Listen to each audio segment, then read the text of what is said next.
જોમ અને નવા જુસ્સા સાથે કામ કરી આગવી ઓળખ ઊભી કરનારા આરોગ્ય પ્રધાન એટલે ઋષિકેશ પટેલ.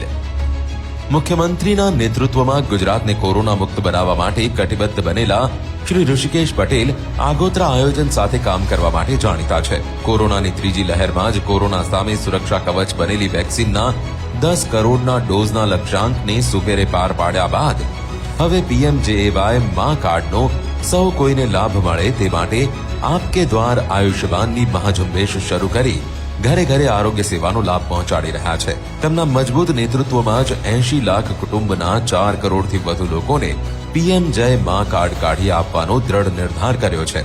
કેન્દ્ર સરકારના નેતૃત્વમાં 70 વર્ષથી વધુ ઉંમરની વ્યક્તિઓ પણ આ યોજનાનો મહત્તમ લાભ લે તે માટે વિશેષ અભિયાન ચલાવ્યું છે. હાલ આરોગ્ય કર્મચારીઓ ઘરે ઘરે જઈને વડીલોના કાર્ડ કાઢી આપી તેમની સુવિધામાં વધારો કરી રહ્યા છે. રાજ્યમાં કિડનીના દર્દીઓની વધતી સંખ્યાને લઈને જ રાજ્યભરમાં ડાયાલિસિસ સેન્ટર ઉભા કરી રહ્યા છે. એટલું જ નહીં, જીવન માટે સંઘર્ષ કરી રહેલા ગંભીર બીમારી ધરાવતા દર્દીઓને પણ નવજીવન મળે તે માટે ઋષિકેશભાઈ પટેલ અંગદાન તેમજ અંગોના પ્રત્યારોપણ અંગેની પ્રશંસનીય કામગીરી કરી રહ્યા છે.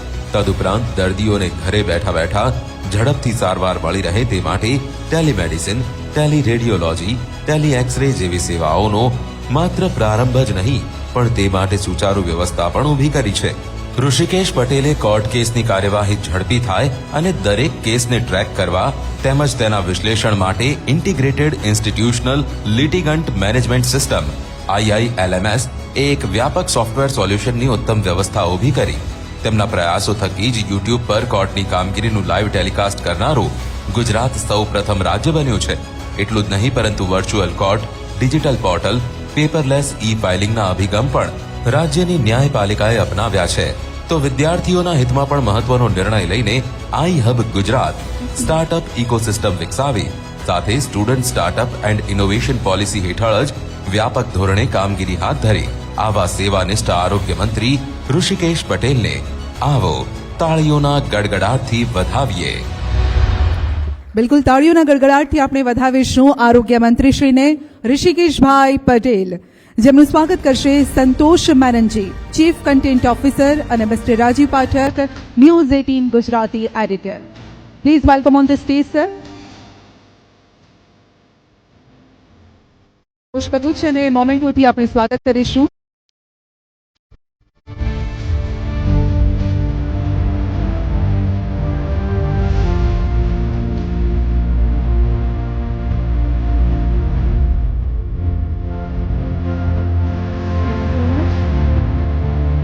અને આ સેશનને આગળ ધપાવવા માટે હું મારા સહયોગી ગીતાને સ્ટેજ પર આમંત્રિત કરીશ.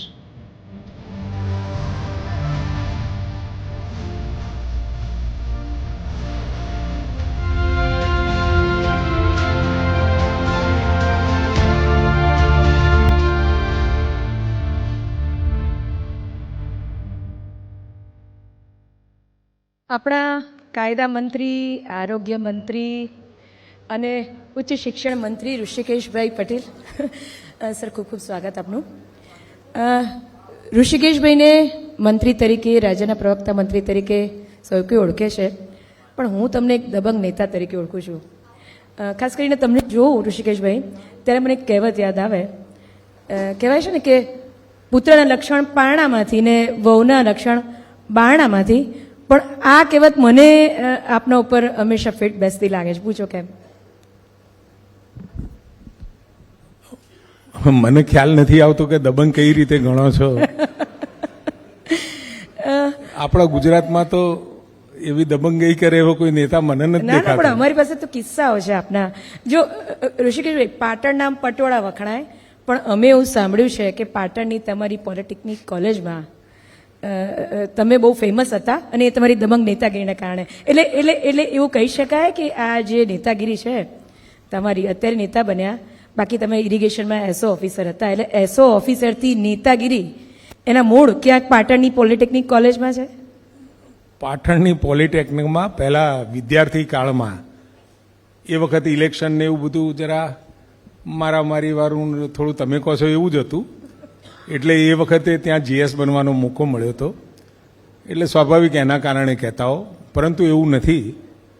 હકીકતમાં વિદ્યાર્થી કાળમાં પણ મારા મનમાં એવું હતું કે વિદ્યાર્થીઓના નાના મોટા પ્રશ્નો હોય, ક્યાંક કોલેજ કેમ્પસની અંદર વિધિન કોલેજ કેમ્પસમાં કોઈ વિદ્યાર્થીઓના ઇસ્યુ હોય તો એ વખત પહોંચાડવા માટેનું જે પ્લેટફોર્મ હતું એ વખત ઇલેક્શન થતા અને એ વખતના વિદ્યાર્થીઓમાં પણ 1974ની વાત, કદાચ હમણાં જ 50 વર્ષ આ નવનિર્માણ આંદોલનને પૂરા થશે ત્યારથી લઈ અને સતત રાજનીતિની અંદર વિદ્યાર્થીઓની ખૂબ સહભાગિતા રહી છે. અને ત્યાંથી જ આપણી એલડી એન્જિનિયરિંગ કોલેજ હોય, એલી કોલેજ છે, ત્યાંથી જે પ્રકારની રાજકીય સમજવાળા, કારણ કે જ્યારે ભણતા હોય એટલે ક્ષીર અને નીર રાજનીતિની સાથે પણ આ વિદ્યાર્થીઓ એટલા માટે જોડાતા હતા, એમના પ્રશ્નોથી ગુજરાતના પ્રશ્નો સુધી પહોંચવાની એમનામાં જે ક્ષમતા હતી ને આજે પણ વિદ્યાર્થીઓમાંથી પણ વિદ્યાર્થી નેતાગીરી કરતાં કરતાં પણ રાજનીતિમાં આવવાવાળા ખૂબ લોકો છે અને ખૂબ રાજનીતિને સમજવાવાળા પણ છે.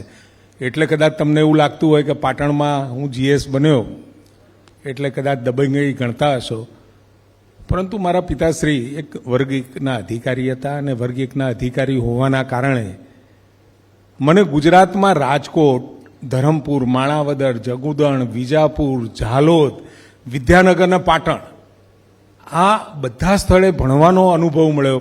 એટલે દરેક જગ્યાએ મિત્રો નવા બનાવવા પડે, ભણાવવાવાળા શિક્ષક જુદા હોય, એન્વાયરમેન્ટ જુદું હોય, એટલે દરેક જગ્યાનો મેમરીઝ અને મેમરીઝની સાથે સ્વાભાવિક છે જોયેલું હોય એટલે ધીમે ધીમે સબકોન્શિયસ માઇન્ડમાં એ બધી વાતો અને જે સામાજિક પ્લેટફોર્મ, ડેમોગ્રાફી એ આપણા મનમાં ઉતરતી હોય એટલે આમ એકંદરે એઝ અ હોલ જોવાની ટેવ મને ખરી.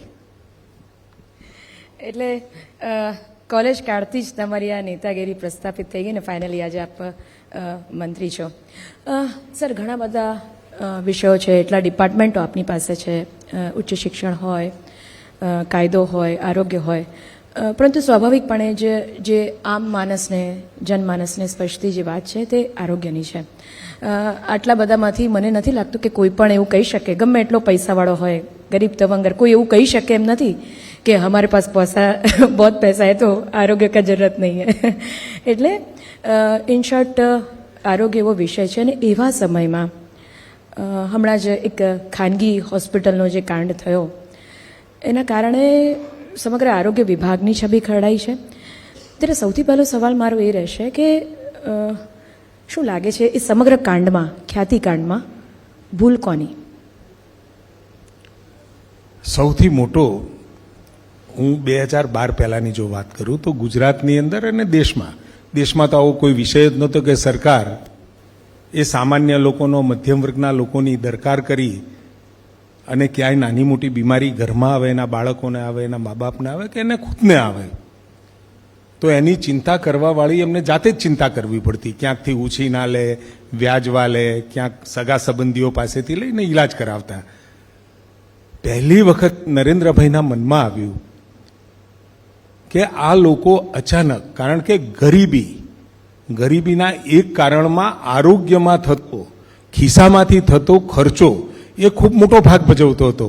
એટલે એમને મા કાર્ડની શરૂઆત કરી અને મા કાર્ડની શરૂઆત કર્યા પછી જે રીતે લોકોનો રિસ્પોન્સને, જે દવાની અને એના આરોગ્યની સહુલતો એને મળવા માંડી એટલે તરત જ બીજો એક વર્ગ એવો હતો જે નિયો મિડલ કહેવાય, મિડલ ક્લાસ અને કદાચ મિડલથી પણ નીચેનો વર્ગ, એ વર્ગને પણ થયું અમારી આવક પણ ઓછી છે તો અમને પણ લાભ મળવો જોઈએ. એટલે મા વાત્સલ્ય કાર્ડની ગુજરાતમાં એન્ટ્રી થઈ 2014માં, 2012માં માની એન્ટ્રી થઈ મા કાર્ડની અને એનાથી જે ગુજરાતના લોકોને ફાયદો મળ્યો. અને 14માં તો સાહેબ વડાપ્રધાન થયા અને વડાપ્રધાન થયા એટલે એમને ગુજરાતમાં કરેલો પ્રયોગ એ દેશમાં, કારણ કે કેવળ ગરીબી હટાવવાની વાત અને સૂત્રોથી ગરીબી હટતી નથી, એના માટે જે ઠોસ પગલાં લેવાવા જોઈએ એની શરૂઆત નરેન્દ્રભાઈ અહીંયાથી કરી હતી. લિમિટેડ સાધનો, લિમિટેડ રિસોર્સિસની સાથે ગુજરાતને ઊભું કરવાનું, બેઠું કરવાનું એમને જે કામ કર્યું એમાં એક આ આરોગ્યનું ખૂબ મહત્વનું કામ હતું. અને કોઈ પણ વ્યક્તિ હોય, તવંગર હોય કે ગરીબ હોય, એના ઘરની અંદર ક્યારેક ને ક્યારેક એને આખી એક પેઢીની અંદર 2-3 વખત એવી બીમારી આવતી જ હોય કે જે એના ખિસ્સામાંથી ખૂબ મોટો ખર્ચો કરાવતો હોય. અને એ ખર્ચા માટે આ જે કાર્ડ હતું એ દેશને મળ્યું. સ્વાભાવિક વ્યવસ્થા લોકો માટેની હતી, સુંદર મજાની હતી, લોકોને લાભ મળે. પરંતુ કેટલાક લેભાગુ તત્વો અને લાલચુ લોકો અને કદાચ ગુનાહિત માનસિકતાવાળા, કારણ કે ગુનાહિત માનસિકતા એટલે કોઈ પણ ગુનો થાય તો એની પાછળ મોટા ભાગનું કામ એ જર જમીનનો જોરું. આપણે એવું એવી કહેવત છે ગુજરાતની અંદર. એટલે જર માટે, પૈસા માટે ગુનાખોરી તરફ કોઈ ચોરી કરે, કોઈ મર્ડર કરે, કોઈ લૂંટ કરે. આ એક પ્રકારનો એવો ગંભીર ગુનો થયો કે જે લોકોને ખરેખર જરૂરી નથી, એને હાર્ટ માટે કોઈ સર્જરીની જરૂર નથી, સ્ટેન્ડની જરૂર નથી, એવા લોકોને ખોટા ફેક ડોક્યુમેન્ટ બનાવી અપલોડ કરી અને જે સ્ટેન્ડ મૂક્યા, ખરેખર ખૂબ જ, અને સરકારે બિલકુલ મન બનાવ્યું. કદાચ તમને ખ્યાલ નહીં હોય અને કદાચ સમાચારોમાં પણ પત્રકાર જગતના મિત્રોથી તો કંઈ છાનું રહેતું નથી. અમે બધા ડૉક્ટરો સાથે અને એમાં અમે ફોકસ કર્યું કે આપણે જે આ લગભગ 3,3200 કરોડ રૂપિયા લોકોની સારવાર માટે ગુજરાત સરકાર અને કેન્દ્ર સરકાર બંનેના જે રૂપિયા વપરાય છે, એ રૂપિયાની અંદર સૌથી વધારે કઈ સર્જરીઓમાં જાય છે, તો અમારું ફોકસ ગયું કે સૌથી વધુ કાર્ડિયાક, જોઈન્ટ રિપ્લેસમેન્ટ, નિયોનેટલ અને કેન્સર.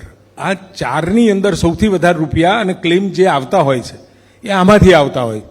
અને પરિણામે તાત્કાલિક બેઠક કરી કેટલાક ખાનગી જગતના આ ચારેય વિભાગમાંથી ડૉક્ટરો, સરકારી વ્યવસ્થાઓમાં પણ આપણી પાસે બહુ સારા ડૉક્ટરો છે, એમને બેસી અને આખી મા કાર્ડ બનવાથી માંડી અને એનો ક્લેમ ચૂકવાય ત્યાં સુધીની આખી જે જર્ની છે, એ જર્નીને દરેક છેડા ઉપર, દરેક એંગલ ઉપર અમે એને ચેક કરી. અને ચેક કર્યા પછી એ આખી પ્રોસિજરની અંદર જે પણ કંઈ સુધારા વધારા કરવા પડે, કાર્ડિયાકમાં તો તાત્કાલિક અમે કર્યા, પરંતુ 3-4 દિવસ પહેલાં જ કેન્સરની પણ ચર્ચા કરી, નિયોનિટલની પણ કરી, અને જોઈન્ટ રિપ્લેસમેન્ટમાં અમારા ધ્યાનમાં જે આવ્યું હતું કે 60 વર્ષ ઉપર આપણે ફરજિયાત કર્યું હતું કે ભાઈ સરકારી વ્યવસ્થામાં, કારણ કે એ પ્લાન્ટ સર્જરી હતી, એ ઇમરજન્સી સર્જરી નહોતી, અને ઇમરજન્સી સર્જરીમાં કેન્સર, નિયોનેટલ અને કાર્ડિયાક આવતું હોય. એટલે તરત જ એ આખી એમની સાથે ચર્ચા કર્યા પછી કયા સુધારા કરવા જેવા છે એ આખું કર્યું. ફાઇન ટ્યુનિંગ થઈ રહ્યું છે અને કદાચ 1, 2 કે 3 દિવસની અંદર એને તમામ ગુજરાતના લોકોને માહિતી મળે. અને ખાસ કરી અને જે ડૉક્ટરી આલમની અંદર જે PMJY એમ્પેનલ્ડ થયેલી આપણી જેટલી પણ સંસ્થાઓ છે, એ ડૉક્ટરો સહિત એના પ્રોટોકોલ નક્કી કરી અને સ્ટાન્ડર્ડ ઓપરેટિવ પ્રોસિજર આપણે તૈયાર કરી છે. અને એ જ પ્રમાણે માં ક્લેમ જાય, એ જે આપણું PMJY ક્લેમ આપણને મળે અને એ મંજૂર થઈને જાય, એ રીતની વ્યવસ્થાઓ આપણે કરી છે.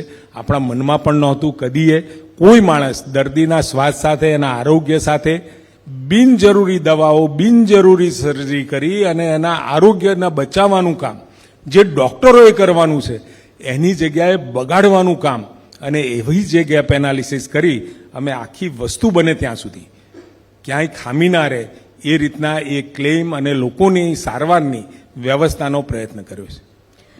સર, આપે એક ખૂબ સારી વાત કરીને અહીંયા બેઠેલા તમામ જે દર્શક મિત્રો છે એ તમામને એ વાતથી પરિચિત છે કે ગરીબ હોય કે તવંગર, આરોગ્ય સૌના માટે એક ગંભીર પ્રશ્ન છે, સૌને સ્પર્શતી એક વાત છે. અને જ્યાં સુધી મિડલ ક્લાસ માણસોની વાત છે, એના માટે તો આ PMJY યોજના આશીર્વાદરૂપ છે, કારણ કે માણસ ખાલી થઈ જાય. મિડલ ક્લાસ માણસનું કોઈ નથી હોતું. હજી એનાથી નીચલા સ્તરને વાંધો ના આવે, એનાથી ઉપલા સ્તરને વાંધો ના આવે. મિડલ ક્લાસ માણસ બિચારું એક ઘરમાં માંદગી આવે એટલે ખાલી થઈ જાય. એટલે આપે કહ્યું કે આનો સરાસર દુરુપયોગ એ કદાચ આ પ્રકારની લેભાગુ તત્વોની માનસિકતા છે. મને સર એ કહો, આપે એવું કહ્યું કે અમે એને સ્ટ્રીમલાઇન કરવાની કોશિશ કરી રહ્યા છે, પણ આવી ભૂલ થાય જ નહીં, કારણ કે ખ્યાતિને તાળા લગાવવા માટે કેટલું બધું કરવું પડ્યું. પોલીસ FIR કરવી પડી, પાછળ પડવું પડ્યું, અને ગુજરાત માત્ર એના કારણે ફેમસ થઈ ગયું ને લોકો ભૂલી ગયા કે તમે આરોગ્ય મંત્રી સિવાય કાયદા મંત્રી પણ છો, ઉચ્ચ શિક્ષણ મંત્રી પણ છો. બસ આરોગ્ય મંત્રીનું એક ઋષિકેશભાઈ માથે પણ માછલા ધોવાયા. તો સ્ટ્રીમલાઇન કરવા સિવાય બીજું શું સુધાર, શું નવો આ એક અનુભવ પછી? આપણી ગુજરાતીમાં એક કહેવત છે, ઊંટ હોય ને તો ઊંટ ઉપર બેસવું હોય ખૂબ અઘરું, સીધું બેસવું હોય તો ખૂબ અઘરું, એટલે માણસે એના ઉપર કાઠડા કર્યા બેસવાનું. એટલે દરેક વસ્તુની અંદર માણસ એક માનવ સહજ પ્રવૃત્તિ ક્યાં ને ક્યાં ગેપ મળે છે, ક્યાં એન્ટ્રી લઈ લઉં.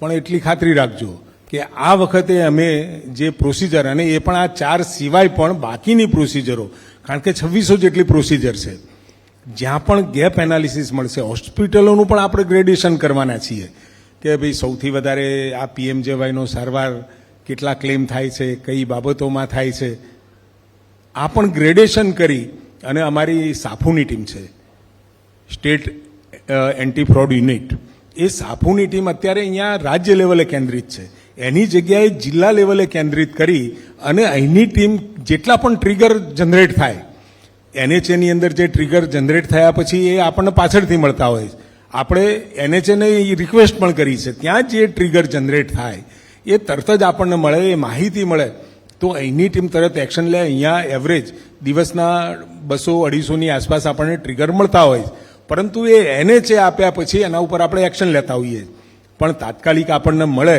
તો એ પણ તપાસ થાય. આપણે એ વિધિન ટાઈમ એ ટ્રિગરો ચેક પણ કરતા હોઈએ છીએ. એટલે આખી જે વ્યવસ્થા છે અને મધ્યમ વર્ગ માટે એક એવી યોજના છે, આશીર્વાદરૂપ યોજના છે કે જેનાથી કોઈ સામાન્ય ઘરનો મધ્યમ આવકવાળો માણસ એ ક્યાંય પૈસાના કારણે ક્યાંય નાની મોટી સારવાર લેવામાં અટવાય નહીં, એવી યોજનાને પણ કેટલાક તત્વો, અને બિલકુલ આપણે એમને છોડવાના નથી, ખ્યાતિ હોય કે પ્રખ્યાતિ હોય, કોઈ પણ હોય, આપણે કોઈ પણ વ્યક્તિને એમાં છોડવા માગતા પણ નથી. અને જે આખી FIR થઈ છે એમાં પણ વિશેષ ડિટેલ, હવે એક જ ભાઈ બાકી છે, બાકીના બધાને તો પોલીસે પકડ્યા છે. અમે પણ એ કિનલી ઓબ્ઝર્વેશન કરીએ છીએ કે ક્યાં આગળ અમારી મદદની જરૂર પડે, અમે મદદ પણ પોલીસને પ્રોવાઈડ કરીએ છીએ, આંકડાઓ પણ આપીએ છીએ, જેથી કરી પોલીસને ઇન્વેસ્ટિગેશનની અંદર એ સરળતા પડે. એટલે આ સરકાર, ભૂપેન્દ્રભાઈની સરકાર, આરોગ્ય મંત્રી તરીકે ઋષિકેશ પટેલ, આ બાબત ક્યાંય ચલવી લેવાય નહીં, કારણ કે કોઈ માણસ કલ્પના ના કરી શકે કે આવું ખોટું થઈ શકે. આમાં એવા ખોટા કરવાનું ચાલુ થયું અને જે કમ ભાગ્યે જે બનાવ બન્યો, પણ એક ભૂલ આપણને ભવિષ્ય બનાવતું હોય છે, અને આ ભૂલ એ ગુજરાતની અંદર PMJYના જે ક્લેમ જે નરેન્દ્રભાઈએ જે આશયથી મૂક્યા છે એમાં ક્યાંય દાગ ના લાગે એ રીતે સુધારવા માટે રાજ્ય સરકાર, ભલે થોડોક સમય લાગે પણ દરેક બાબત ચોકસાઈથી 4 લોકોની સલાહ લઈને, કારણ કે મેડિકલ જગતથી હું નથી એટલે મને સ્વાભાવિક ખબર ના હોય, પરંતુ એ તજજ્ઞો સાથે ચર્ચા થાય, વાતચીત થાય, અને વાતચીત થયા પછી એમાં ફાઇન ટ્યુનિંગ કરી અને એ PMJYનું આખું ક્લેમ પ્રોસેસ છે. હોસ્પિટલની અંદર દર્દી જાય, દર્દી ગયા પછી એને જે રિપોર્ટ અપલોડ કરવાના હોય ત્યાંથી એનો ક્લેમ મંજૂર થાય, કારણ કે મોટાભાગની રમત આટલા દરમિયાન જ થતી હોય. એ રમત અટકાવવા માટેનો આપણો પ્રયત્ન છે ને ખૂબ ગંભીરતાપૂર્વક અમારો આરોગ્ય વિભાગ એમાં કામ કરી રહ્યો છે. સર, આપે કીધું કે સ્ટ્રીમલાઇન કરીશું અને જે લેયરમાં આપને એવું લાગે છે કે અહીંયા ગડબડ થવાની શક્યતા છે એને સુધાર કરીશું, પણ એક સવાલ મને પણ થઈ રહ્યો છે, કદાચ સાંભળતા તમામને થઈ રહ્યો છે કે ક્યાંક આ લેયરને વધુ ચકાસવામાં આ ક્લેમ પાસ થવા લેટ થાય અથવા તો સમય પર કોઈને ટ્રીટમેન્ટ ન મળી શકે, એવું તો નહીં બને? પ્લાન્ડ અને અનપ્લાન્ડ, પ્લાન્ડ ઉપર આપણે ચોકસાઈ કરીશું અને અનપ્લાન્ડ એટલે કે ઇમરજન્સી સારવાર, તો એના માટેની પણ વ્યવસ્થામાં આપણે કરીએ છીએ. કોઈને હાર્ટ એટેક આવ્યો અને સીધો હોસ્પિટલમાં ગયો અને એ જ દરમિયાન એને માનો કે સ્ટેન્ડ અથવા તો સર્જરી કરવાની જરૂર પડે, તો એ આપણે એ ક્લેમમાં ક્યાંય અટકાવવાનું નથી, પરંતુ માનો કે દવાથી સારા થઈ શકતા હોય, કારણ કે હવે તો પાછું એન્જિયોગ્રાફી જે થવાની છે એ એન્જિયોગ્રાફીની સીડી પણ અપલોડ કરવાની છે, અને એ અપલોડ કર્યા પછી તરત જ નિર્ણય થવાનો છે. એટલે હું નથી માનતો કે આમાં ક્યાંય મુશ્કેલી પડે. આશા રાખીએ કે ગુજરાતનું આરોગ્ય વધુ ને વધુ સફળ થાય, વધુ ને વધુ સારી દિશામાં આગળ વધે. સર, એક સમય હતો, હજી પણ એવું છે કે જૂના જમાનાના માણસો ડૉક્ટરની જ્યાં સુધી વાત આવે તો ભગવાન માને કે ભાઈ તમે સાહેબ મારી જિંદગી બચાવીને તમે ભગવાન તમારા સ્વરૂપે આવ્યું માને, પણ આજકાલ તો ડૉક્ટરોય બોગસ તો બોગસ ડૉક્ટરોનો જે રાફડો ફાટ્યો છે એના માટે શું? બોગસ તબીબો એટલે બોગસ ડૉક્ટરોની જે વાત છે, એટલે કેટલાક લોકો કે કોઈ સારા ડૉક્ટરને ત્યાં કમ્પાઉન્ડર હોય, નાની મોટી સેવાઓમાં એની સાથે એને સહયોગી થતા હોય, એવા લોકો પછી થોડું ઘણું આવડતું થાય અને ગામડામાં અથવા તો સુદૂર વિસ્તારમાં જઈ અને ત્યાં આગળ પ્રેક્ટિસ ચાલુ કરતા છે. આવી વાત જોવા મળે. હમણાં જ તમને ખ્યાલ હોય તો સુરતની અંદર જેવી પોલીસને માહિતી મળી, આરોગ્ય વિભાગનો સંપર્ક કર્યો અને આરોગ્ય વિભાગનો સંપર્ક કર્યો એટલે બંને સાથે મળી અને ઓપરેશન કર્યું અને એ 10 જેટલા બોગસ તબીબોને પકડ્યા, હોસ્પિટલ પણ પકડી. પરંતુ આ કેટેગરીની અંદર કેટલી વખતે ક્યાંક નાની મોટી ભૂલ થતી હોય છે. માનો કે કોઈ MBBS ડૉક્ટર છે, MD છે, કોઈ હોમિયોપેથી છે, કોઈ આયુર્વેદ છે, યુનાની છે, સિદ્ધા છે, કે જે મેડિકલ પ્રેક્ટિસ કરવા માટેની છૂટ આપેલી છે. એવા ડૉક્ટરોને પણ ક્યાંક એલોપેથી પ્રેક્ટિસ કરતા આપણને જોવા મળે છે. તો એ ન કરવી જોઈએ, કારણ કે આ રેગ્યુલર ડૉક્ટરો છે, એમને પ્રેક્ટિસ કરવાની છૂટ છે.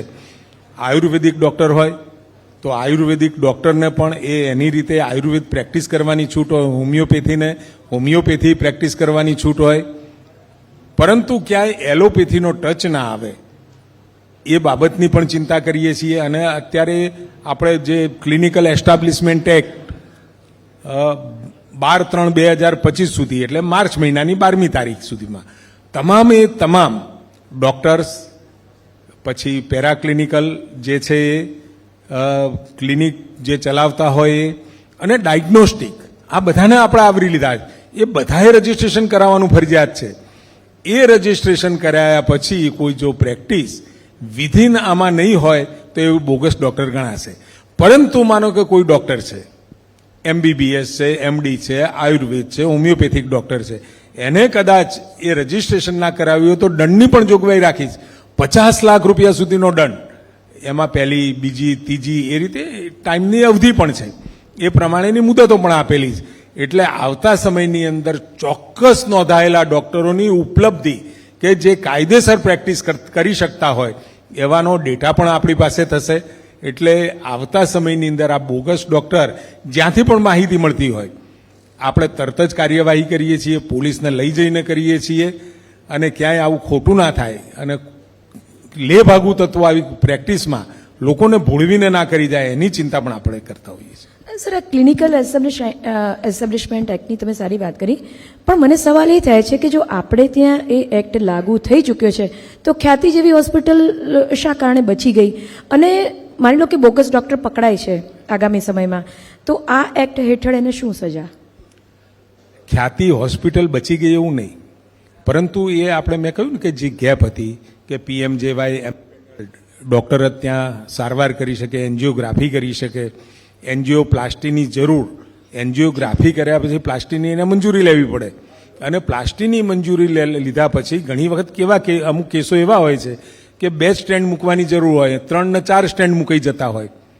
એ પણ આપણે અટકાવવાનું કામ કર્યું છે. કારણ કે આ જે આખી SOP બનાવીશું એમાં 2 પછી ત્રીજું સ્ટેન્ડ મૂકવાની જરૂર થાય તો ખાસ વિશેષ એ આપણને લેશે. ઘણી વખતે જેને બાયપાસ સર્જરી જ કરવાની જરૂર હોય તો વાસ્ક્યુલરની પણ, અને એ PMJY એમ્પેનલ્ડ અને એક જ હોસ્પિટલમાં એક PMJY એમ્પેનલ્ડ ડૉક્ટર એક જ જગ્યાએ એ સારવાર કરી શકે એવી જોગવાઈ પણ આપણે એમાં કરી છે. સર, ખ્યાતિથી આગળ વધીએ. બાળ મૃત્યુની જો વાત કરીએ, મહિલાઓમાં કુપોષણની જો વાત કરીએ, મને યાદ છે વિધાનસભામાં આપણે મળીએ છીએ, વિપક્ષ રાગડા તાણીને આલાપતા હોય કુપોષણ મુદ્દે, રાજ્યમાં ગુજરાતમાં કુપોષણ મુદ્દે. મારે એ જાણવું છે કે રાજ્ય સરકારના ઘણા બધા પ્રયત્નો છે, કેન્દ્ર સરકારના ઘણા બધા પ્રયત્નો છે અને વિપક્ષ પણ એની ભૂમિકા ભજવી રહ્યું છે ગૃહમાં ધારદાર રજૂઆત સાથે. ગુજરાત કુપોષણની દ્રષ્ટિએ અત્યારે ક્યાં? ગુજરાતની અંદર અત્યારે જો હું પાછલા વર્ષોના આંકડાની વાત કરું તો માતા મૃત્યુ દર એ 57નો છે, બાળ મૃત્યુ દર 23નો છે. અને કોઈ બૂમાબૂમ કરે, રાડારાડ કરે, વિરોધ પક્ષ કરે કદાચ હું 2001 પહેલાની જો વાત કરું ને તો એ આંકડા એ નહોતા. આંકડા એ અમે વ્યવસ્થિત એને ટ્રિગર થાય, ધ્યાનમાં આવે, કારણ કે આંકડા ધ્યાનમાં આવે તો જ પછી એ ઘટાડવાનો વિષય કરી શકાય. અત્યારે 57 અને 23 એ અત્યારે એ ફિગર્સ ઉપર છીએ પાછલા વર્ષોમાં, પરંતુ આપણે પ્રયત્ન ચાલુ કર્યો છે ને આ એક વિષય એવો છે કેવળ આરોગ્ય વિભાગ અથવા તો સરકાર ના કરી શકે. સરકાર 4 વિભાગો આમાં કામ કરી રહ્યા છે. ટ્રાઇબલ છે, સમાજ કલ્યાણ છે, આરોગ્ય વિભાગ છે, શિક્ષણ વિભાગ છે. આ બધા વિભાગો બાળકોમાં કુપોષણ ના થાય, માતાઓ દીકરીઓમાં કુપોષણ ના થાય એની આ ચિંતા કરતા હોય. આ મુદ્દો નરેન્દ્રભાઈએ જેમ દીકરીઓને ભણાવવાનો વિષય હતો, ડ્રોપ આઉટ રેશિયોનો વિષય હતો, દીકરીઓને બચાવવાનો વિષય હતો, એક સામાજિક આંદોલનના સ્વરૂપે લીધું અને પરિણામે શાળાઓનો ડ્રોપ આઉટ રેટ ઘટ્યો, દીકરા દીકરીઓ ભણતા થયા. એવો જ આ વિષય છે. કુપોષણનો વિષય કેવળ સરકાર ના કરી શકે. એ ગામના આગેવાનો હોય, સમાજના આગેવાનો હોય, સ્કૂલમાં એસએમસી કમિટી છે, પંચાયતના કમિટીના જે સભ્યો છે, અથવા તો એ જે તે ગામની અંદર જે એમની સોશિયલ એન્જિનિયરિંગ હોય એ પ્રમાણે સમાજો, આપણી સમાજ વ્યવસ્થા એ રીતની છે. તો એ લોકો પણ જો નક્કી કરે કે અમારા ગામની અંદરથી એક પણ દીકરી કુપોષિત થઈને પરણીને બીજા ગામમાં ના જાય, રિઝલ્ટ શું આવે કે બીજા ગામમાં જાય પરણીને બિલકુલ પોષિત હોય તો એ બાળક પણ પોષણવાળું આવવાનું. ક્યાંય એનું પોષણવાળું બાળક હોય તો એ ફરી કુપોષિત ના થાય, કારણ કે એનિમિયામાં બહુ મોટો ભાગ ભજવતો હોય. ઘણા બધા વિકલ્પો, ઘણો બધો પ્રયત્ન સરકાર કરી રહી, પરંતુ નમોશ્રી યોજના, માતા જ્યારે ગર્ભવતી હોય એટલે 12,000 રૂપિયાની સહાય કેવળ એના પોષણ માટે સરકાર આપે. અને આપણા ધ્યાનમાં હમણાં ગયા વર્ષના બજેટમાં પણ આપણે વસ્તુ લીધી હતી. 30,000 થી 40,000 માતાઓ એવી હોય કે જે કુપોષણના કારણે નહીં પણ શારીરિક રચનાના કારણે, સેપ્ટેસિમિયા છે, પેલ્વિક બોન કે જેવા 10 થી 12 કારણો આપણને એવા જોવા મળ્યા કે એના કારણે માતાનું મૃત્યુ થતું. અને માતાનું મૃત્યુ થાય એટલે બાળક પણ બચાવવું થોડું અઘરું હોય છે. તો આ બંને કેસની અંદર માતા બચાવવા માટે અને બાળકને બચાવવા માટે આવી માતાઓને આપણે 1 અઠવાડિયા પહેલા એસડીએચ એટલે સબ ડિસ્ટ્રિક્ટ હોસ્પિટલથી નીચે ના હોય એવી હોસ્પિટલમાં દાખલ કરવું, 7 દિવસ ફરજિયાત રાખવી, એની જે ડિલિવરીની ડેટ હોય એ પહેલા, અને 7 દિવસ પછી એને ત્યાંથી રજા આપવી. અને સ્વાભાવિક આવી જે માતાઓ ગરીબ ઘરમાંથી હોય તો બંનેને 15,000, એ માતાને 15,000 રૂપિયા 7 દિવસમાં 7.5 અને બીજા 7 દિવસ રહે એટલે બીજા 7,500. એટલે આર્થિક મદદ સાથે આશા વર્કર બેન આવી માતાને ત્યાં લઈ જાય. 24/7 બ્લડની હોય સુવિધાઓ, ક્યાં ડોક્ટર 24/7 હોય, નર્સિસ હોય, બધી જ વ્યવસ્થા હોય, ત્યાં આગળ દાખલ કરીને એની ડિલિવરી થાય એની ચિંતા કરીએ છીએ. હમણાં જ મેં ડિસેમ્બરમાં એનો જરા રિવ્યૂ લીધો તો આપણને બહુ આશાસ્પદ આંકડા મળ્યા છે. આ જે 57 અને 23નો રેશિયો છે એ 57માંથી કદાચ આપણે 48ની આજુબાજુ આવી જઈશું, અને બાળકનો જે 23નો રેશિયો છે આપણે 17-18ની આજુબાજુ આવી જઈશું. આ પ્રયત્નો સાથે સમાજે પણ આને પકડવું પડે.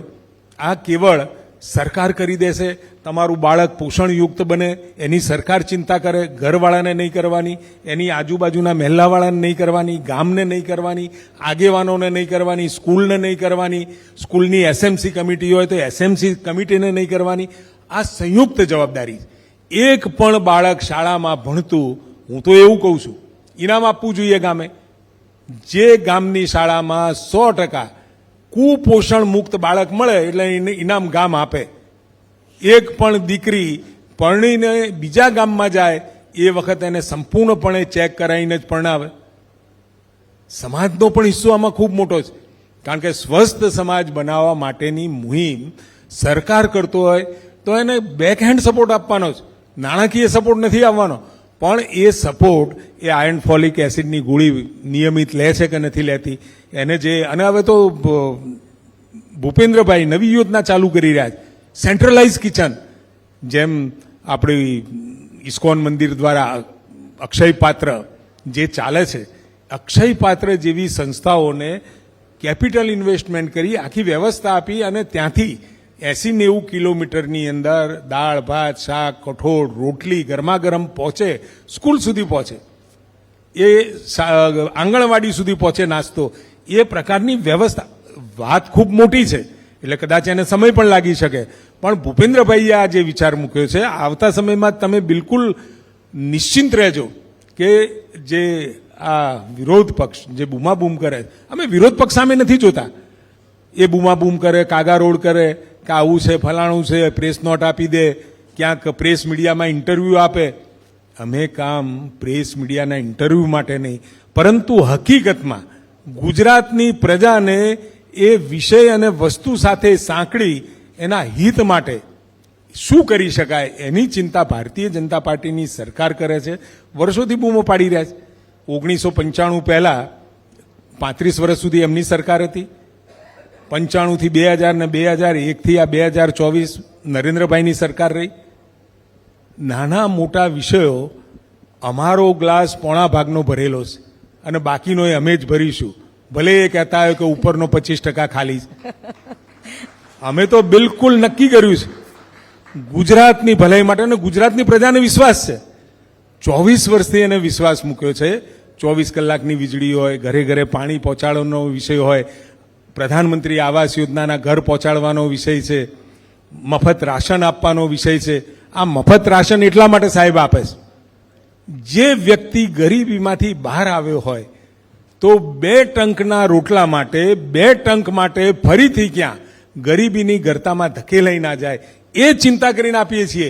એક વખત એ સક્ષમ થશે, પોતાની જાત ઉપર એ એમ કહેતો થાય કે હવે મારે મફતનું નથી જોઈતું, એ કક્ષાએ પહોંચાડવાની નેમ નરેન્દ્રભાઈએ લીધી છે. ત્યાં સુધી જે 25 કરોડનો જે આંકડો છે કે જે ગરીબીમાંથી બહાર આવે એ ફરીથી બેકઆઉટ ના થાય. કેવળ નારો નહીં, પરંતુ હકીકતમાં ગરીબીમાંથી બહાર કાઢવાનું કામ.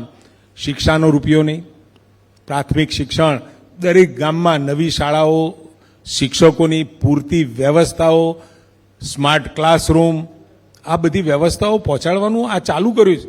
જેવી ટેકનોલોજીનું ઇન્વેન્શન થાય અથવા તો નવી ટેકનોલોજી દુનિયામાં પ્રસ્તુત થાય એ જ વખતે ભારતમાં થવી જોઈએ, એ નરેન્દ્રભાઈનું સૂત્ર છે અને મંથન છે. એટલું જ નહીં, પણ અહીંયા પણ ટેકનોલોજી તૈયાર થાય અને બીજા દેશોમાં પણ જાય એ પ્રકારની દ્રષ્ટિથી. કારણ કે 2047નો મેપ કેવળથી બહારથી ટેકનોલોજી લાવો, બહારથી દવાઓ લાવો, બહારથી રસીઓ લાવો એટલું નહીં, દરેક વસ્તુનું નિર્માણ ભારતમાં થાય અને ભારતમાં થયા પછી દુનિયામાં જાય એ પ્રકારનું આખું પ્લેટફોર્મ અને આખું વાતાવરણ અત્યારે ઊભું થઈ રહ્યું છે. સર માફ કરજો, હું આરોગ્યથી આગળ વધીને ઘણા બધા સવાલ, આ જો અમારી હોમવર્ક શીટ છે આપના માટે, અને આટલા બધા સવાલ છે, સમય ઓછો છે ને આરોગ્ય સિવાય પણ આપ કાયદા મંત્રી છો, ઉચ્ચ શિક્ષણ મંત્રી છો, મારે ઘણા બધા સવાલ પૂછવાના છે ને મને એવું લાગે છે કે કેબિનેટ મંત્રી જ્યારે અમારી સાથે આટલું ખુલીને વાત કરતા હોય તો દર્શકો તરફથી એક પણ સવાલ એવો ન રહી જાય કે આ માહિતી અમને ન મળી કે આ વસ્તુથી અમને કંઈક એવું જાણવા ન મળ્યું કે જે અમને ખબર નહોતી. એટલે મારી રિક્વેસ્ટ છે કે મારે ઘણા સવાલ છે, આપ જો ઝડપથી એના સારી રીતે જવાબ આપો. એટલે ટૂંકા જવાબ આપો. ના ટૂંકા નહીં પણ એટલીસ્ટ હું થોડું લાંબુ એટલા માટે કરું છું કારણ કે આરોગ્ય ઉપર અને શિક્ષણ ઉપર તમે પૂછવાના છો એ મને માહિતી હતી, અને હમણાં તાજેતરમાં પેપરો ભરી ને તમારી ચેનલો ઉપર આ બધું જે આવતું હતું એટલે પ્રજાને, ગુજરાતની પ્રજા પણ અવેર થાય સરકાર હવે શું કરી રહી છે. પણ અમે નથી ઈચ્છતા કે ઋષિકેશભાઈ જે આટલો બહોળો વિસ્તાર ધરાવે છે, આટલા બધા ડિપાર્ટમેન્ટ્સ જેમની પાસે છે, ઘણા ડિપાર્ટમેન્ટમાં, આ તો અમારો જર્નલિસ્ટ તરીકે સર અમારી ફરજ છે કે અમે જે સમસ્યા હોય ત્યાંથી પહેલાં શરૂઆત કરીએ, પણ ઘણા એવા કામો છે જે સરકારે આપના તરફથી આપના ડિપાર્ટમેન્ટે ખૂબ સારા કર્યા છે. આઈ હબની વાત કરીએ, આ ક્લિનિકલ એસ્ટાબ્લિશમેન્ટની આપણે વાત કરી, નરેન્દ્ર મોદીએ જે 34 વર્ષ પહેલાં આપણે 1860ની એજ્યુકેશન પોલિસીથી માહિતગાર હતા, એ પછી એકાદ વાર ફેરફાર થયો છે, નવી એજ્યુકેશન પોલિસી આવી, કેટલું બધું. એટલે ઘણા બધા સારા કામો છે, પરંતુ સમસ્યાઓની સાથે સાથે સારા કામોથી પણ પ્રજા માહિતગાર થાય અમારા થકી, એવો મારો એક પ્રયાસ છે. એટલે ટૂંકા જવાબ નહીં, પરંતુ જે માહિતી લોકો પાસે નથી, અહીંયા બેઠેલા દર્શકો પાસે નથી, એકચ્યુઅલી કદાચ મારી પાસે પણ નહીં હોય, એવું આપને તરફથી જાણવાની અપેક્ષા છે. એટલે હું ઝડપથી આગળ વધીને સર એ જ પૂછવા માંગુ છું કે નરેન્દ્ર મોદીની વાત કરી હમણાં આપણે કે એજ્યુકેશન પોલિસી નવી આવી, પરંતુ ગુજરાતમાં એ આપણે શું લાગે છે કે ગુજરાત ક્યાં નવી પોલિસીના અમલીકરણમાં ગુજરાત ક્યાં અત્યારે? પહેલી વાત, નેશનલ એજ્યુકેશન પોલિસી દેશભરમાં ક્યાંય એની ટીકા અને સર્વગ્રાહી બની છે, એટલે એમાં ગુજરાત પણ આવી જાય ને. ગુજરાત ઇમ્પ્લિમેન્ટેશનમાં સૌથી આગળ છે. 36 વર્ષ પહેલા નાના મોટા સુધારાઓ સાથે શિક્ષણ પોલિસી અમલમાં આવી હતી. આમ તો વર્ષો સુધી એની એ ચાલતી હતી. 1882થી જે પોલિસી મેકોલેએ બનાવી હતી એ જ પોલિસી, રૂલ કરવા માટે બનાવેલી પોલિસી, હવે આપણે દુનિયા ઉપર, આપણે રૂલ નથી કરવું પણ દુનિયાની સાથે થવું છે. એટલે પોતાની સંસ્કૃતિ, પોતાની ધરોહર, પોતાની ડેમોગ્રાફી, પોતાની ખાનપાન, પહેરવેશ, માન્યતાઓની વચ્ચે હવેની એજ્યુકેશન પોલિસી એવી હોવી જોઈએ કે દુનિયાની સાથે આપણે દોડી શકીએ. ચાલી શકીએ એવું નહીં, દોડી શકીએ, કારણ કે આ 21મી સદી અને ટેકનોલોજીની સદી છે. અને ટેકનોલોજીની સદીમાં દુનિયા સાથે દોડાવવું હોય તો કેવળ આંધળું પશ્ચિમી અનુકરણ ન કરતા ભારતની સ્વદેશી શિક્ષણ નીતિ હોવી જોઈએ. એ નેશનલ એજ્યુકેશન પોલિસી. એના વિસ્તાર પણ પૂછું છું, પરંતુ એ પહેલાં મને વચ્ચે એક સવાલ સર યાદ આવ્યો છે. આઈહબની મેં હમણાં વાત કરી. આઈહબનો મેં પર્સનલી આઈહબનું સેન્ટર જોયું છે અમદાવાદમાં, અને ઓલ ઓવર ગુજરાતના વિદ્યાર્થીઓ ત્યાંથી આવે છે. પણ એટલું બધું એક્સિલન્ટ મને પોતાને પણ લાગ્યું હતું એનું આખું સ્ટ્રક્ચર, કારણ કે સ્ટાર્ટઅપ કરનાર જે લોકો હોય, વિદ્યાર્થીઓ હોય, એન્ટરપ્રિન્યોર હોય, એના માટે એક ખૂબ સારું પ્લેટફોર્મ છે. પણ સર, જિલ્લાઓની જો વાત કરીએ, હાલ જે અમદાવાદથી શરૂ થયેલું આપનું આ જે ફોર્મેટ છે, જિલ્લાઓમાં વિસ્તરશે? આઈહબ અમદાવાદ ખાતે માઇન્ડ ટુ માર્કેટની સફર અમદાવાદ આઈહબથી ચાલુ કરી. કદાચ સોશિયલ મીડિયા ઉપર પણ ઘણા બધા મિત્રો જોતા હશે. નાના નાના એવા આઈડિયા જે ગેમ ચેન્જર બને એવા આઈડિયા આપણે સોશિયલ મીડિયા પર પણ જોતા હોઈએ છીએ. પરંતુ એ ગામડામાં રહેતો વસ્તી યુવાન કે શહેરમાં વસતો યુવાન કે કોલેજ કે શાળામાં ભણતો યુવાન, એને કેવી રીતે અમલમાં લાવવું? કારણ કે મગજમાં આવેલા થોટને માર્કેટ સુધી પહોંચાડવાની આખી જર્નીમાં સરકાર, કારણ કે સ્ટાર્ટઅપની વાત 2014 પહેલાં કોઈએ સાંભળી નહીં હોય દેશમાં, ગુજરાતમાં પણ નહીં સાંભળી હોય. આજે 3જા નંબરે ઉપર છીએ સ્ટાર્ટઅપમાં દુનિયામાં. જે વિકસિત દેશોમાં પણ આપણે 3જા નંબરે અત્યારે સ્ટાર્ટઅપમાં છીએ. અને ગુજરાતે એને બરાબર પકડ્યું છે. હોમ સ્ટેટ છે સાહેબનું. અને હોમ સ્ટેટની અંદર આઈહબની માફક આવતા સમયમાં ઝોન વાઇઝ આપણે પહોંચી જઈશું. ઝોન વાઇઝ પહોંચ્યા પછી જિલ્લા સુધી પણ આપણે પહોંચવાના છીએ. એટલે ગામડાનો વિદ્યાર્થી પણ નજીકના વિસ્તારની અંદર નજીકની જગ્યા ઉપર જઈ અને એની જર્નીની શરૂઆત કરી શકે. આ ખૂબ જ અમારા ન્યૂઝ 18ના આ પ્લેટફોર્મ પર તમે ખૂબ જ મહત્વની વાત કરી, અને અમારા દર્શકો માટે ખૂબ જ ઉપયોગી સાબિત થશે કે આટલું ટૂંકું ચાલશે ને? આ પ્લેટફોર્મ તમારું છે સર, પણ અમારો લોભ તમારી આગળ વધુ છે. પ્રોબ્લેમ ત્યાં છે કે અમને એવું થાય કે વધુમાં વધુ સવાલો પૂછીએ, વધુમાં વધુ માહિતી આ પ્લેટફોર્મ થકી દર્શકો સુધી પહોંચે. કારણ કે જેમ આપે કહ્યું કે જિલ્લા સ્તરે પહોંચે, આમાંથી કેટલાને ખબર હતી? મને એ નથી ખબર. દર્શકોને પણ નહીં ખબર હોય કે આ એક આ પ્રકારે આગામી સમયમાં જિલ્લા સ્તરે પણ પહોંચશે આઈહબવાળી જે ફેસિલિટી છે. એટલે આવી એક માહિતીની અપેક્ષા છે. એટલું પહોંચશે એવું નહીં. મેડિસિટીની જે વાત છે, મેડિસિટી એટલે આખા એશિયાની, કદાચ દુનિયાની તો મને ખબર નથી, પણ એશિયાની સૌથી મોટી આપણી આ હોસ્પિટલ કે જેની અંદર તમામ ફેકલ્ટીઓની સારવાર ત્યાં મળી રહે. ગુજરાતે નક્કી કર્યું છે, મધ્ય ગુજરાત હોય, દક્ષિણ ગુજરાત છે કે સૌરાષ્ટ્ર છે, અમદાવાદ જ ઉપર ધ્યાન ના રાખતા દરેક જગ્યાએ આવા સેન્ટરોની સ્થાપના થાય અને દરેક જે મલ્ટી સ્પેશિયાલિટી ફેસિલિટી સરકારી, કદાચ ખાનગીવાળા તો કરતા હશે, પણ સરકારી વ્યવસ્થાઓ ઉત્તમ પ્રકારની ઉપલબ્ધ થાય એ દિશામાં સરકાર દોડી રહી છે. સરકાર કામ પણ કરી રહી છે. તમને આવતા 5, 7, 8 વર્ષની અંદર જે રીતે આપણો રોડમેપ ગુજરાતે બનાવ્યો છે, દરેક ઝોનની અંદર આપણે પહોંચી અને સારામાં સારી અદ્યતન આપણે મેડિકલ ફેસિલિટી પણ આપવાના છીએ. મેડિકલ ફેસિલિટીની વાત કરી સર, ઘણા સવાલો વચ્ચે હું એક વચ્ચે પૂછી લઉં આપને, કારણ કે રહી ના જાય મહત્વનું. જેમ આપે કહ્યું કે આઈહબવાળું અમે જિલ્લા સ્તરે લઈ જઈશું, કંઈક એવું પ્લાનિંગમાં છે, પાઇપલાઇનમાં, કે જે અમારા પ્લેટફોર્મ પર આપ જાહેરાત કરી શકો કે ટૂંક સમયમાં આવું થવાનું છે? અમે પૂરો લાભ લઈશું, સર. જાહેરાત માર્ચમાં બજેટમાં થશે. તો સર બજેટમાં શું આગામી જોગવાઈ પહેલા એ કહી દો, બજેટમાં જ જાહેરાત થશે. થોડી હિન્ટ આપો સર. બધી જ જાહેરાતો વાયા બજેટ, કોઈ પણ નવી બાબત હોય, કોઈ દિવસ જાહેર પબ્લિક પ્લેટફોર્મ પર વિધાનસભા મંજૂરી આપે એના પછી અમે છાતી ફૂલાવીને કહી શકીએ.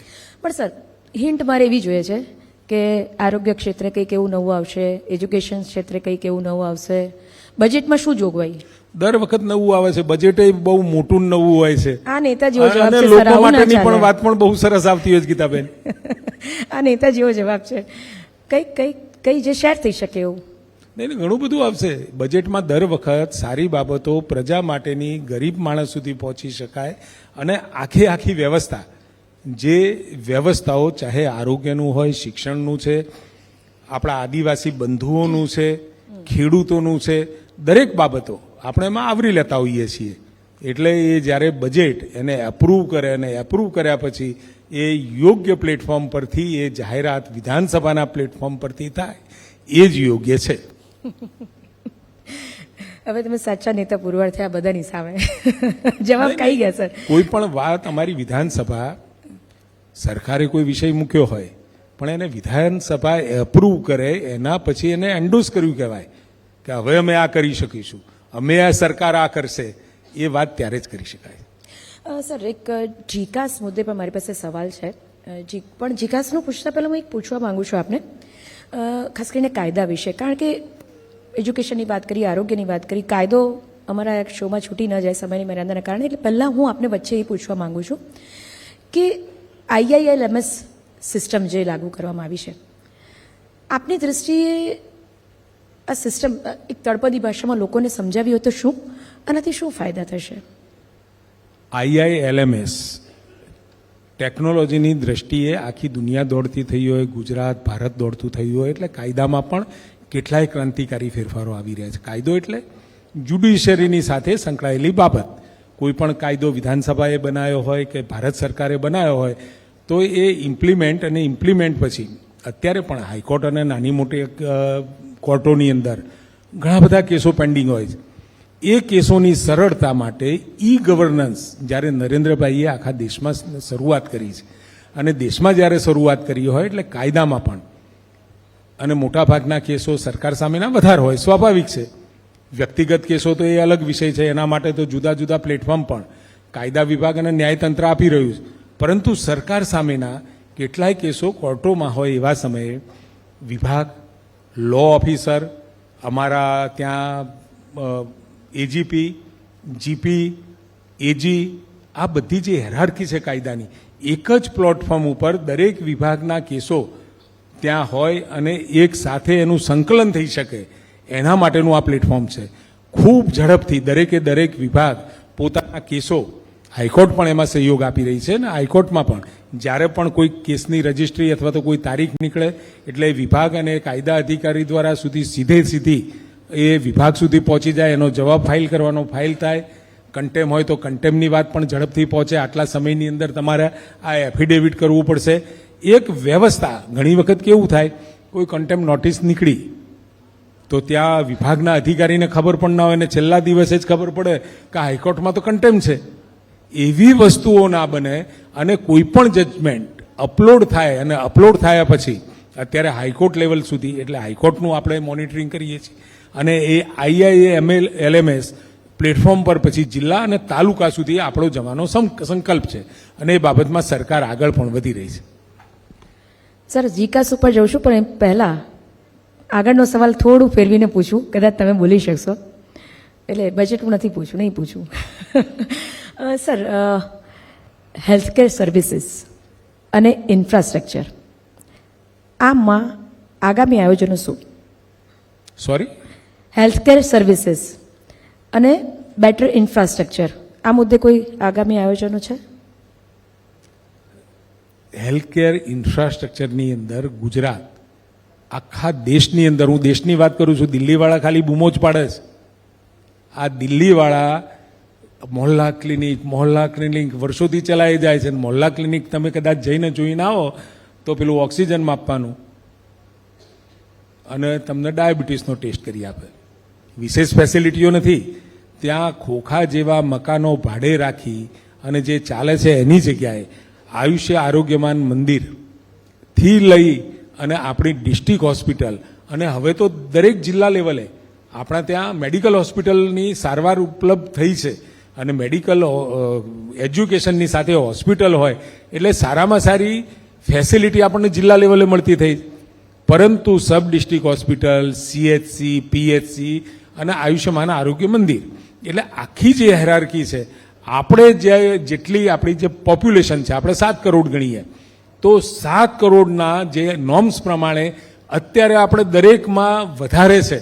સબ ડિસ્ટ્રિક્ટ હોસ્પિટલ હોય, CHC છે, PHC છે, આયુષ્ય આરોગ્યમાન મંદિર છે, આ બધા જ આપણી પાસે પૂરતા છે અને કદાચ વધારે છે. અને એમાં એટલું જ નહીં પરંતુ ટ્રોમા સેન્ટરની અંદર પણ જે આપણા હાઈવેઝ છે, જ્યાં બ્લેક સ્પોટ છે કે જ્યાં આગળ એક્સિડન્ટ થાય ને એક્સિડન્ટ પછી તાત્કાલિક નજીકની જગ્યાએ એને સારવાર મળવી જોઈએ એવા સ્પોટ પણ આઈડેન્ટિફાઈ કરી ત્યાં આગળ ઝડપથી ટ્રોમા સેન્ટર બને એનું મેપિંગ કરી અને આપણે આગામી દિશામાં આપણે આગળ વધી રહ્યા છીએ. જેટલા ટેસ્ટ પહેલાં આપણા CHCમાં થતા હતા, PHCમાં થતા હતા, સબ ડિસ્ટ્રિક્ટ હોસ્પિટલમાં થતા હતા, એના કરતાં 1.5 અને ડબલ ટેસ્ટ, હું તમને ડાયગ્નોસ્ટિકની વાત કરું છું, એ વધારે ટેસ્ટ આપણે કરતા થયા છીએ. અને અત્યારે જે PHCની અંદર જે ટેસ્ટ હતા લગભગ 67 કે 68 111 પહોંચ્યા છીએ. CHCમાં પણ આગળ વધ્યા છીએ, સબ ડિસ્ટ્રિક્ટમાં પણ આગળ વધ્યા છીએ. આ ઇન્ફ્રાસ્ટ્રક્ચરનો જ ભાગ છે. ડાયગ્નોસ્ટિક અને હેલ્થ કેર સર્વિસીસ અને એમાં પણ પ્રાઇમરી અને ટર્શરી આ બંનેની અંદર આપણે ખૂબ સારી રીતે આગળ વધી રહ્યા છીએ. સર, મેં જીકાસની હમણાં વાત કરી. જીકાસનું પ્લેટફોર્મ કદાચ આપનો એક નવતર પ્રયોગ છે, પણ એના પર બી માછલા ધોવાયા છે. કારણ શું? કોઈ પણ નવી વ્યવસ્થાઓ ગોઠવાતી હોય એટલે ઘણા બધા અભિપ્રાય લીધા પછી આ આયુષ્યમાન કાર્ડ, તમે પહેલાં આપણે જે વાત થઈ કે આયુષ્યમાન કાર્ડની વ્યવસ્થા જ્યારે ગોઠવી હશે એટલે કોઈનાય મનમાં એવું નહીં હોય કે કોઈ ખોટા સ્ટેન્ડ મૂકી દે, એન્જિયોપ્લાસ્ટી કરી દે, આવું કોઈનાય મનમાં નહીં હોય. અને એ વખતની વ્યવસ્થા જે આપણે ઊભી કરી હતી એવી જ વ્યવસ્થા એક જ પ્લેટફોર્મ પર સરકારી યુનિવર્સિટીમાં એડમિશન લેવા વાળો વિદ્યાર્થી, પહેલાં તો જુદી જુદી યુનિવર્સિટીઓમાં ફોર્મ ભરવા જવું પડતું હતું, એની જગ્યાએ ઘર બેઠા જ પોતે પોતાના રજિસ્ટ્રેશન માટે, અને આ પણ 12માનું જ રિઝલ્ટ આવે એટલે એને રિઝલ્ટની માર્કશીટોની ટ્રુ કોપીઓ નહીં કરાવવાની, અમે સીધા જ હાયર સેકન્ડરી બોર્ડ ઉપરથી એ બધો ડેટા અમે ફેચ કરવાના. અને ફેચ કર્યા પછી છોકરાઓ યુવાનો પોતાની રીતે એ એડમિશન એને કઈ કોલેજમાં લેવાનું છે એનું આખું આપણે પ્લેટફોર્મ બનાવ્યું. એ પ્લેટફોર્મ બનાવ્યા પછી નવી વ્યવસ્થા હતી એટલે નવી વ્યવસ્થામાં ક્યાંક ક્યાંક લેકિંગ રહી ગયું આપણને ધ્યાનમાં આવ્યું. એ વખતે પણ આપણે સારી રીતે એને રિઝોલ્વ કરવાનો પ્રયત્ન કર્યો અને અત્યારે હમણાં જ થોડા સમય પહેલા પબ્લિક ડોમેનમાં આપણે 10 સૂચનો મૂક્યા હતા. 285 સૂચનોમાંથી 80% સૂચનો જે આવ્યા એમાં આપણે જે 10 સૂચન મૂક્યા હતા એને સપોર્ટ કરતા હતા અને બાકીના જે સૂચનો હતા એને પણ એનાલિસિસ કરી આવતી વખતે એટલે નવા શૈક્ષણિક સત્રની અંદર કોઈ પણ વિદ્યાર્થીને મુશ્કેલી ના પડે અને પબ્લિક ડોમેનમાં મૂક્યું હતું.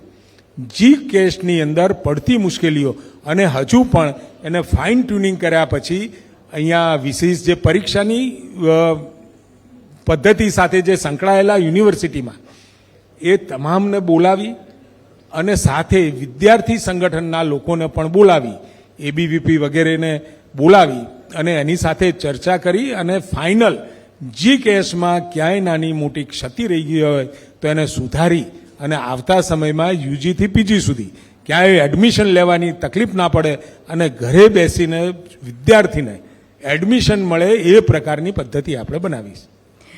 સર, ગૃહ રાજ્યમંત્રી આવી ગયા છે. સર, ખૂબ સ્વાગત આપનું. સર, જતા જતા છેલ્લો સવાલ, કારણ કે મારું લોભ ઓછો નહીં થાય.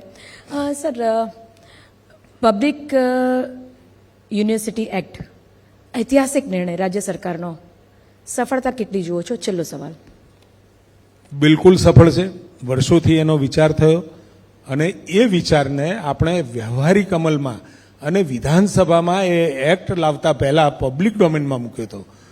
ઘણા બધા સૂચનો મળ્યા અને લગભગ 6 મહિના જેટલી આ એક્સરસાઇઝ કર્યા પછી એને ફાઇન ટ્યુનિંગ કર્યા પછી આપણે વિધાનસભાની અંદર એ એક્ટ પસાર કર્યો એક જ પ્લેટફોર્મ પર. કારણ કે યુનિવર્સિટીના કોઈ 50ના વર્ષમાં બની હોય, 1950માં 60માં બની હોય, પાછળથી પણ કોઈ યુનિવર્સિટી બની હોય, એટલે સમય સંજોગે જે નિયમો અને જે એના એક્ટ પ્રમાણે જે પ્રોવિઝન્સ હતા દરેક જગ્યાએ જુદા પડતા હતા. એની જગ્યાએ તમામ સરકારી યુનિવર્સિટી એક જ પ્લેટફોર્મ પર એક જ કાયદાથી આ આખી યુનિવર્સિટીઓ બધી ચાલે એના માટે પબ્લિક યુનિવર્સિટી એક્ટ અને સાથે આપણે એની બોર્ડ ઓફ મેનેજમેન્ટ છે, એક્ઝિક્યુટિવ કાઉન્સિલ છે, તમામ જગ્યાએ પ્રોફેસર હોય, વિભાગ છે કે એના કન્ઝિક્યુટિવ જે પણ કોઈ અધિકારીઓ છે એમને રોટેશન મારફતે બીઓએમમાં આવવાની તક, એક્ઝિક્યુટિવ કાઉન્સિલમાં આવવાની તક, 33% મહિલાઓ, રોટેશન, રોસ્ટર, આ બધાનો સમાવેશ આમાં થાય છે. એટલે ગુજરાત માટે ખૂબ આશીર્વાદરૂપ આપણે આ પબ્લિક યુનિવર્સિટી એક્ટ આપણે લાવ્યા હતા. સર, અમારી સાથે આપ જોડાયા, આપે આટલો બધો આપનો સમય આપ્યો, આપનો ન્યૂઝ 18 ગુજરાતી વતી ખૂબ ખૂબ આભાર માનું છું. Thank you. ધન્યવાદ ગીતા. થેન્ક યુ ઋષિકેશભાઈ, આપનો પણ ખૂબ ખૂબ આભાર. ગીતા, આપનો પણ આભાર અમારી સાથે જોડાવા બદલ અને ગુજરાતની